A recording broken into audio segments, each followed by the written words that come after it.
Assalamualaikum warahmatullahi wabarakatuh. Ya, jumpa lagi bersama Pak Nurdin ya. Ya, kemarin kita sudah kasih contoh ya, algoritma ya, contoh algoritma. Dan nanti berikutnya kita akan bahas tentang flowchart ya. Jadi algoritma dan flowchart. Ya. Kalau algoritma itu langkah-langkah yang disusun secara tertulis dan berurutan untuk menyelesaikan suatu masalah. Sedangkan flowchart atau diagram alir adalah metode untuk menggambarkan ya, tahapan-tahapan penyelesaian masalah beserta aliran data. Nah, jadi ini ada hubungannya ya, saling terhubung. Jadi kalau algoritma itu adalah langkah-langkah yang ditulis ya, berurutan. Contoh ya, guys. Pak Guru kasih contoh, misalkan kalian mau membuat mie goreng ya. Langkah-langkahnya bagaimana? Mie goreng ya. Dimulai dari ya, menyiapkan panci, menyiapkan mie-nya ya, kemasannya disobek dulu, bumbu-bumbunya juga ya, itu langkah-langkahnya. Nah, flowchart itu digambar ya, berarti digambar tahapan-tahapannya ya, jadi ada gambar-gambarnya. Misalkan dimulai dari menyiapkan airnya dulu direbus ya. Nah, itu nanti digambarkan dengan flowchart ya. Nah, kita perkenalan dulu dengan flowchart ya. Ya, kita akan berkenalan dulu dengan flowchart beserta simbol-simbolnya biar kita tahu ya. Oke. Iya, kita akan berkenalan dengan flowchart ya. Tadi flowchart itu ya adalah alir ya, sebuah bagian yang menunjukkan aliran algoritma dan menampilkan langkah-langkah penyelesaian terhadap suatu masalah. Nanti kita akan contohnya ya. Kita berkenalan dulu dengan flowchart. Apa sih lambang-lambangnya apa saja ya. Ya, kita langsung. Oke, itu ada simbol yang pertama ya.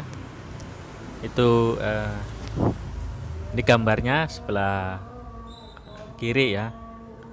Ini adalah terminator, simbol terminator. Ya, berfungsi untuk menandai awal dan akhir sebuah flowchart. Jadi ini adalah tombol awal ya, seperti mulai dan akhir. Seperti misalkan kalian awal membuat mie goreng itu seperti apa dan akhir endingnya bagaimana. Seperti itu ya. Berikutnya ada simbol proses, simbol flowchart proses. Ini adalah menyatakan proses. Nah, seperti tadi ya. Contohnya kalian mau membuat mie goreng, prosesnya bagaimana? Nah, pasti sudah pada tahu ya. Nah, berikutnya ya, kita langsung saja. Ini adalah keputusan ya, bentuknya seperti layang-layang. Kalau tadi kotak ya, proses, ini seperti layang-layang. Jadi simbol ini digunakan untuk mengambil keputusan terhadap suatu kondisi ya, yang terdapat dua keadaan yang harus dipenuhi antara ya dan tidak ya. Jadi nanti kita akan berikan contohnya ya, yes or no, atau ya atau tidak. Kalau ya berarti menghasilkan keadaan benar, kalau tidak menghasilkan keadaan yang salah atau tidak ya, benar ya. Berikutnya ada subproses ya. Ini adalah proses yang detail ya. Jadi kalian menulis misalkan mau membuat mie goreng. Jadi di sini prosesnya harus detail di sini, karena adalah subproses. Berikutnya ada dokumen ya. Ini adalah dokumen. Simbol ini digunakan untuk penggunaan dokumen terkait ya. misalkan masukan atau hasil dari proses. Jadi masukannya ya, atau hasilnya bagaimana proses yang akan dikerjakan. Berikutnya ada data ya, data. Ini menyatakan data tertentu yang terkait pada sebuah flowchart. Jadi masukkan data ya. Data-datanya apa saja? Dimasukkan ke sini.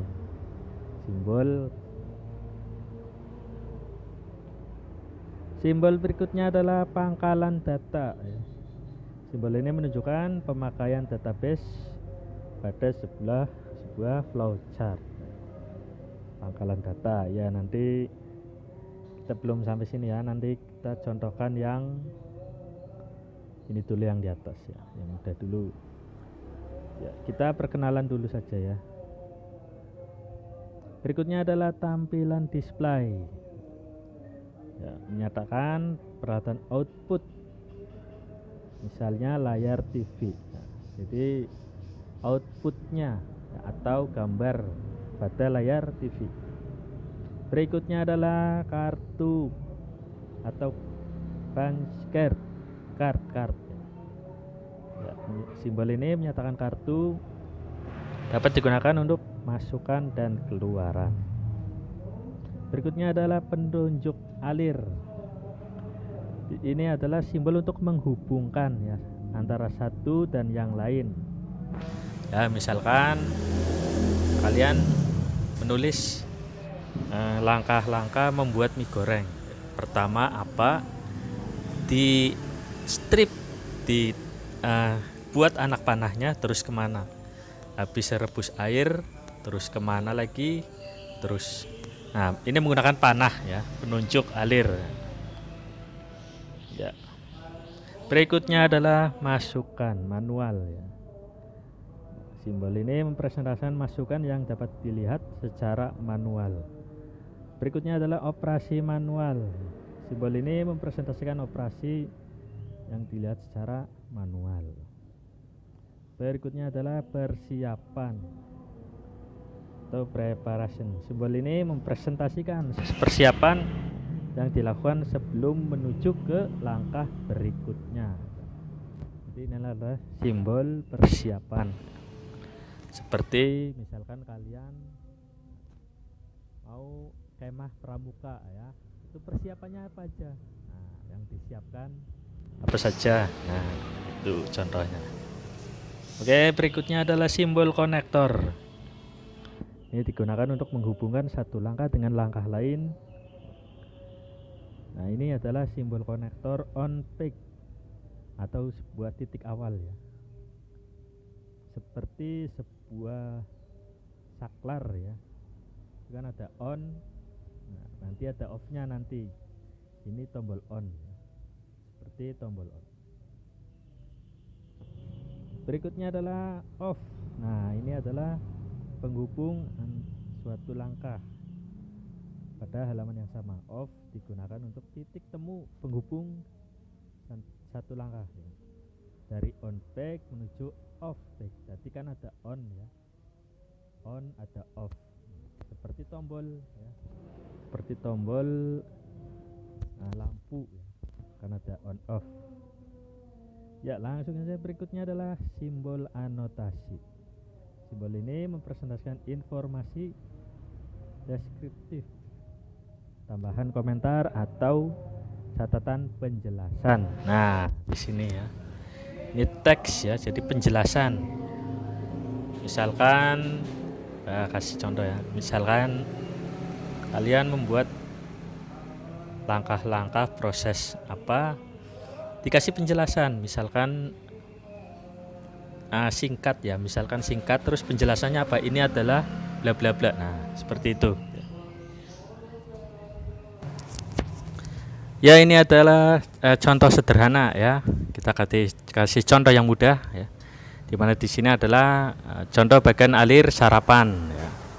Jadi kita langsung saja ya. Pertama kita mau sarapan ya. Pertama kita periksa makanan. Di situ ada simbol keputusan, ya atau tidak. Apakah sarapan tersedia? Jika iya, kita langsung sarapan. Jika tidak, mungkin masak dulu ya, baru sarapan. Nah, di sini masak dulu ada tidak? Jika tidak, maka beli sarapan. Jadi pada simbol keputusan ada ya dan ada tidak.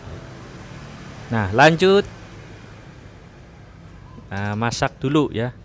Kalau mau masak ya, kalau mau masak bahannya ada enggak? Nah, misalkan mau masak telur ceplok. Nah, telurnya ada enggak? Nah, kalau ada, kita bikin telur ceplok untuk sarapan.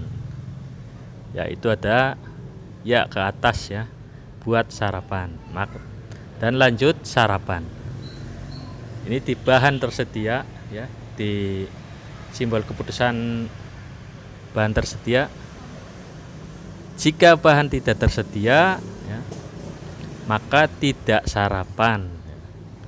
Misalkan kita mau nyeplok telur nggak ada, mau goreng tempe nggak ada, nasinya nggak ada, nah, maka tidak sarapan. Ya, seperti itu contoh sederhananya ya. Kalian bisa lihat sendiri, bisa dipahami sendiri ya. Ya, itu contoh yang paling sederhana ya. Ya, baiklah, sampai di sini saja dulu. Nah, perjumpaan kita kali ini, nanti kita akan lanjut lagi ya. Wassalamualaikum warahmatullahi wabarakatuh.